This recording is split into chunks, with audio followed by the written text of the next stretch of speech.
So we're going to continue our OHL history series going season by season. And this season, 2021-22, had a feeling of optimism and hope and a lot of positive feelings entering it as the OHL coming off that canceled season in 2020-2021. But still, there was uncertainty along with the optimism. There was still restrictions that would come into effect at times. At one point, the OHL was playing with no fans in attendance. We had games that had to be postponed due to positive cases on teams. So you didn't know what you were going to get week to week, especially during the winter months, December and January, February. You didn't know if you'd have a game or not to cover that week, or who would you end up facing. As the schedule up in the air, but there was still some unknowns at this time. And, the OHL, you have to give them credit, made the best of the situation as fans just wanted normalcy. They wanted sports to come back. The professional ranks were playing, and the OHL decided to give it a go as well. So, yeah, it was strange at times when we were calling games with no fans in the stands. I hope that's something that we never have to do again. But the OHL, it was back, and we would finally have our first OHL championship since the 2019 playoffs. So long overdue. Now let's dive into the standings. As to note, teams only played within their conferences for the most part, as they were trying to make sure that teams weren't traveling across the province.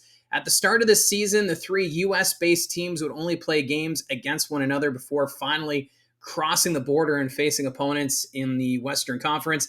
There was, for Barrie in particular, they had a couple of games against Owen Sound, who are their geographical rivals. They had a game against Sault Ste. Marie. They had to travel down to Southern Ontario, so they made a stop in Barrie. And the Colts also played one game against the London Knights this season, and that was because of a canceled game against one of their opponents. I believe it was the Sudbury Wolves. So London had an opening in their schedule, so they ended up making the trip to Barrie. So like I said, the schedule was a work in progress as the season went along. But let's look at the standings. Starting off the West Division, the Windsor Spitfires would take the top spot, a record of 44, 17, 4, and 3, good for 95 points, while the Flint Firebirds, second, 42, 21, 1, and 4 was their record for 89 points. The Sioux Greyhounds, they would finish third with a record of 39, 22, 6, and 1, 85 points.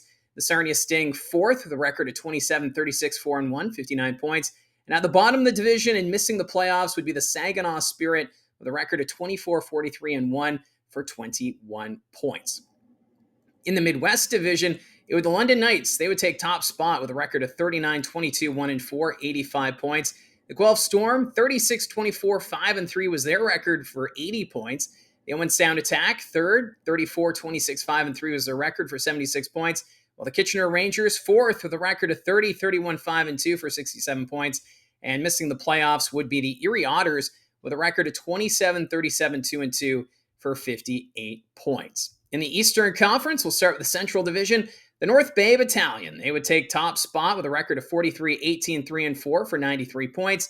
The Mississauga Steelheads would come second with a record of 37, 23, 2, and 6, 82 points. The Barrie Colts, third with a record of 34, 27, 6, and 1, 75 points. Missing the playoffs this season would be the Sudbury Wolves with a record of 23, 38, 3, and 4, 53 points. While the Niagara Ice Dogs also missing the playoffs with a record of 22, 42, 3, and 1 for 48 points. In the East Division, the Hamilton Bulldogs, they would take top spot. 51, 12, 3, and 2 is their record, 107 points. What a great season it was for Hamilton. The Kingston Frontenacs, second with a record of 41, 22, 4, and 1, 87 points. While the Oshawa Generals, they would take the third spot, 30, 31, 2, and 5 is their record for 67 points. While the Ottawa 67s, fourth with a record of 28, 31, 2, and 7, 65 points.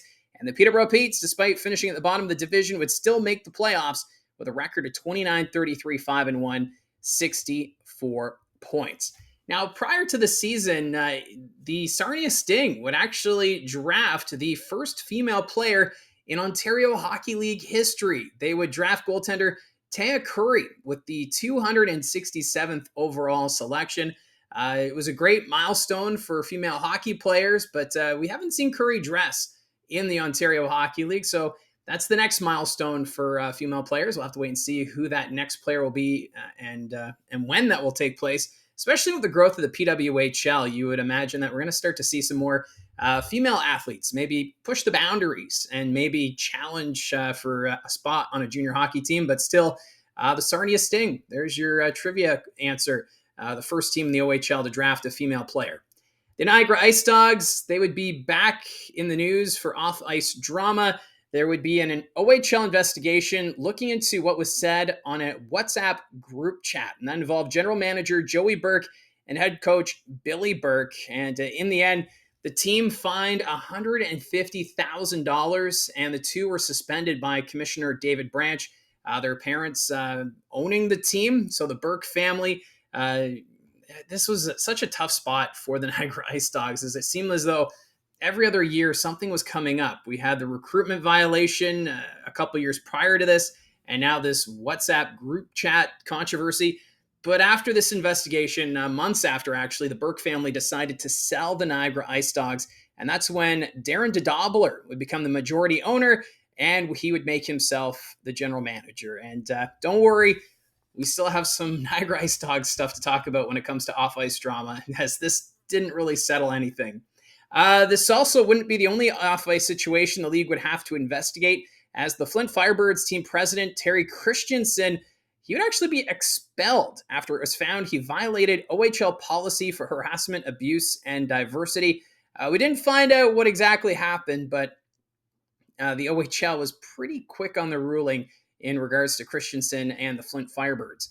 The Ontario Hockey League would also take part in another outdoor game, this time the Hamilton Bulldogs. They would play host to the Oshawa Generals at Tim Hortons Field.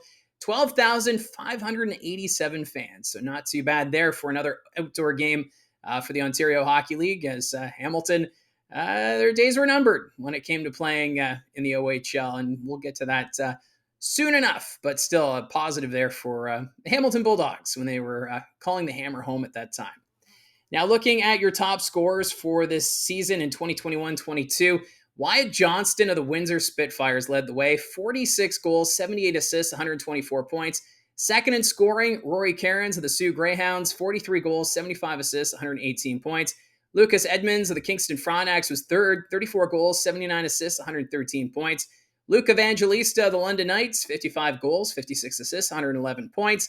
Brandon Coe of the North Bay Battalion, 34 goals, 67 assists, 101 points. Then you have Logan Morrison of the Hamilton Bulldogs, 34 goals, 66 assists, 100 points.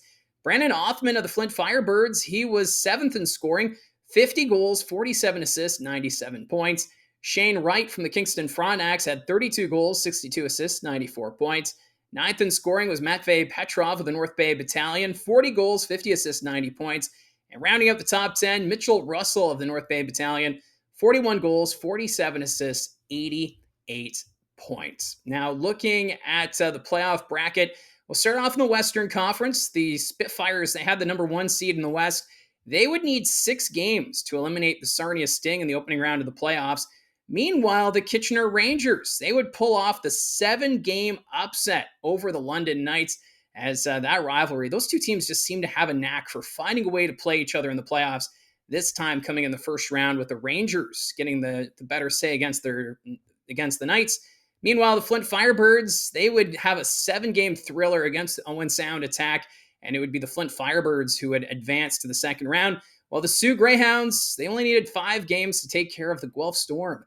In the Eastern Conference, the Hamilton Bulldogs, they would complete the series sweep of the Peterborough Petes, while the North Bay Battalion, they would also sweep the Ottawa 67s, while the Kingston Frontenacs, they needed 6 games to take care of the Oshawa Generals, and the Mississauga Steelheads, they would eliminate the Barrie Colts in 6 games. In the second round of the playoffs, Windsor versus Kitchener and the Spitfires, again, they would advance, this time in 5 games, while the Flint Firebirds advanced to their first Western Conference Championship Series thanks to a 5-game series win over the Sioux Greyhounds. Over in the Eastern Conference, the Hamilton Bulldogs, no issues with Mississauga. They would complete the series sweep of the Steelheads, while the North Bay Battalion, they would take care of the Kingston Frontenacs in 5 games.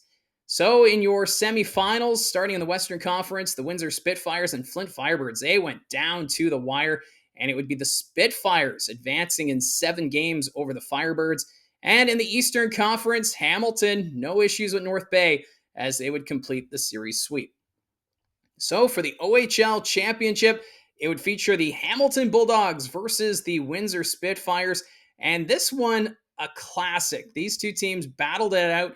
And to note, these two never met during the regular season. So they had to wait until the OHL final to meet in 21-22. And boy, oh boy, this was an entertaining series. It would go down to game number 7, and the Hamilton Bulldogs would win their second J. Ross Robertson Cup title since relocating from Belleville. What a run it was for the Bulldogs as they would go off to the 2022 Memorial Cup being held in St. John, New Brunswick. It was the Sea Dogs who were the hosts of the 2022 tournament.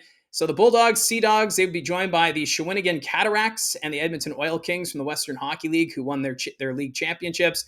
And this would actually be the first Memorial Cup in 2 years. Remember, the CHL, they had to postpone the games in Kelowna, and the OHL because of the pandemic. And they took this chance to introduce new rules when it comes to the CHL Memorial Cup format. So they would have a new point system in place from the round robin, 3 points for a regulation win and 2 for an overtime loss, or 2 points for an overtime win, rather, and 1 point for an overtime loss. The overtime would also be a 3-on-3 for the first time, and that would be in the round robin series, while TV timeouts would be removed for overtime periods because some of these overtimes were getting quite lengthy.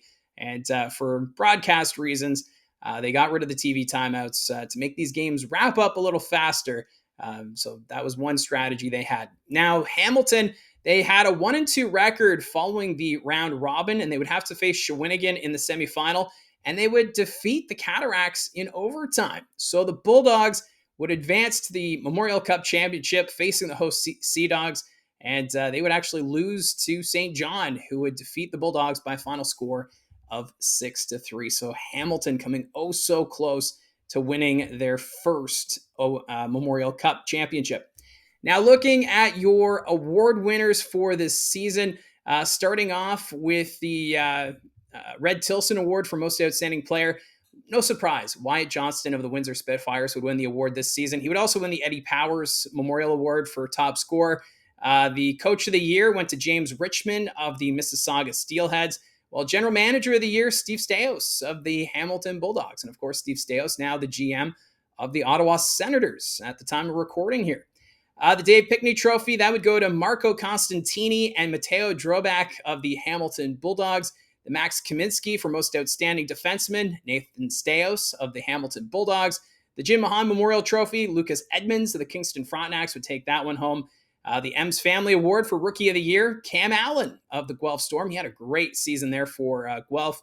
The William Hanley for Most Sportsmanlike went to Wyatt Johnston of the Spitfires. The FW Dinty Moore Trophy for Best Rookie Goals Against, that was Dom DiVincentis of the North Bay Battalion. He was setting up to be a pretty solid goaltender in the Ontario Hockey League. The Jim Rutherford Award for Goaltender of the Year, Brett Brochu of the London Knights. He would take that one home. The Dan Steiner would go to Mark Woolley of the Owen Sound Attack. The Roger Nielsen went to Adam Varga of the Ottawa 67s, while Cal Ewens of the Owen Sound Attack would win the Ivan Tennant Memorial Award. The Mickey Renaud Captain's Trophy, that would go to Mark Woolley of the Owen Sound Attack. And the Wayne Gretzky Award for playoff MVP would go to Logan Morrison of the Hamilton Bulldogs. So the Bulldogs winning 2 championships since relocating from Belleville, but we know that the story for this organization about to change in the coming videos, and we'll get to that soon enough. But let me know in the comments section down below what stood out for you in the 21-22 campaign. I know things were a little bit different coming out of the pandemic, especially with the schedule and the way everything was organized, but still love the interaction. Thank you very much for all your support. Don't forget to hit like and subscribe, and we'll talk to you again soon.